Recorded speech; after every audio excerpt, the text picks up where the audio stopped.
Hello and welcome to Tabletop Oddity. My name is Jay, and today, as of right now, FFG are doing a live stream of some Star Wars Legion material, and they're doing a little miniature battle report, and they're playing with some unreleased stuff. And this means that they are actually they've shown us some cards that we haven't yet seen before.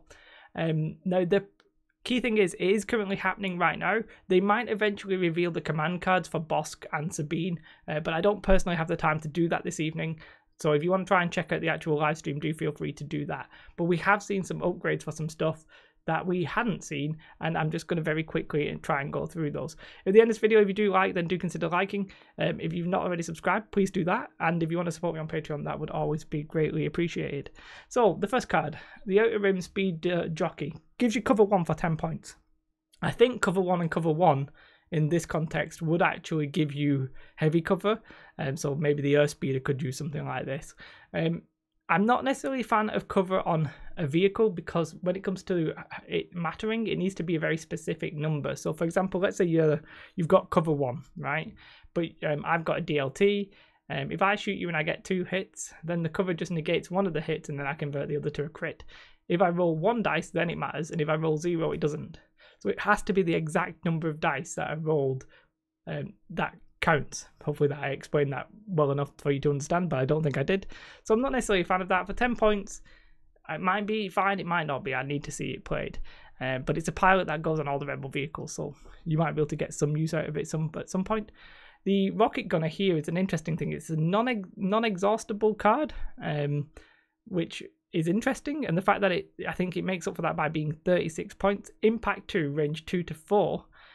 I think that's an okay card, a cheapish way of getting impact for Rebels, so I can definitely see the use in that one, for sure.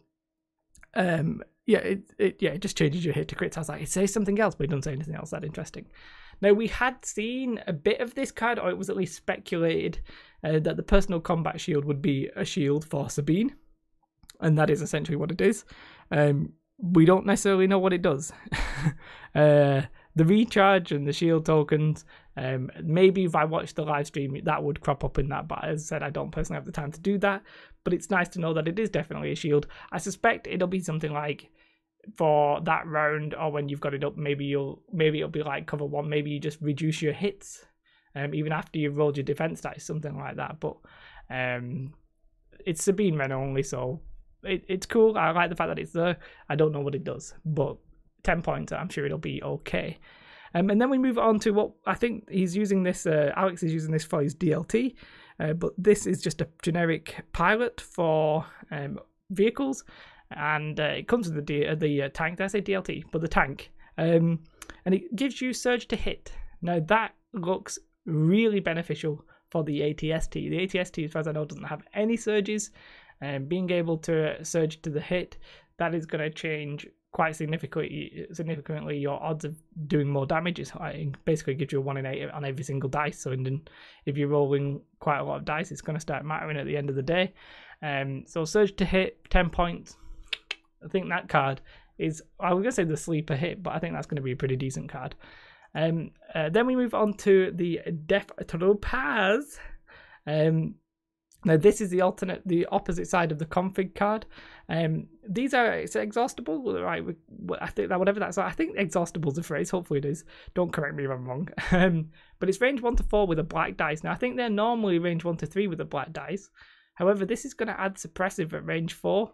Ooh, that's tasty. I think that's going to be a very interesting. I think the Death Troops are going to be very interesting. You can start out at range 4. Pop them with your suppressive, maybe recover later on, maybe with Vias, or a command card or something like that. And then when you get close, we've already seen this card, you configure it into the grenade launch, and then you've got range 2 blast, red dice. That's going to do some serious damage as well. You might only have 4 or 5 dice, but it's pretty much going to be 4 or 5 hits. The red dice with the blast. Ooh, that could be a tasty little combination there. I really do like the look of the Death Troopers. I think they're possibly going to be very strong. And then this is one of the leader upgrades, one of the heavy personnel that you can take. This card becomes your leader, the DTF-16. Don't know who or what that is, but I'm presuming it's a character that some people will be familiar with.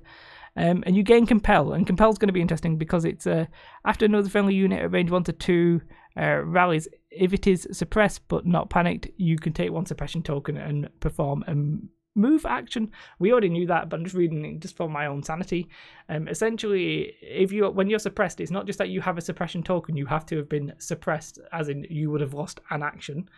You can then choose to take another suppression and do a move action. So it's going to allow you to move and shoot. If you want to. If that's something you really need to do in that turn, you can move and shoot. And that could be interesting. You can actually move and move if required. Maybe you're playing Breakthrough or something like that. So Compel is going to be interesting indeed. It's when the friendly unit rallies, not the unit itself, if that makes sense. It's when another friendly unit near you rallies and they're suppressed, then they can take a suppression token, and it becomes your leader. 22 points is fine.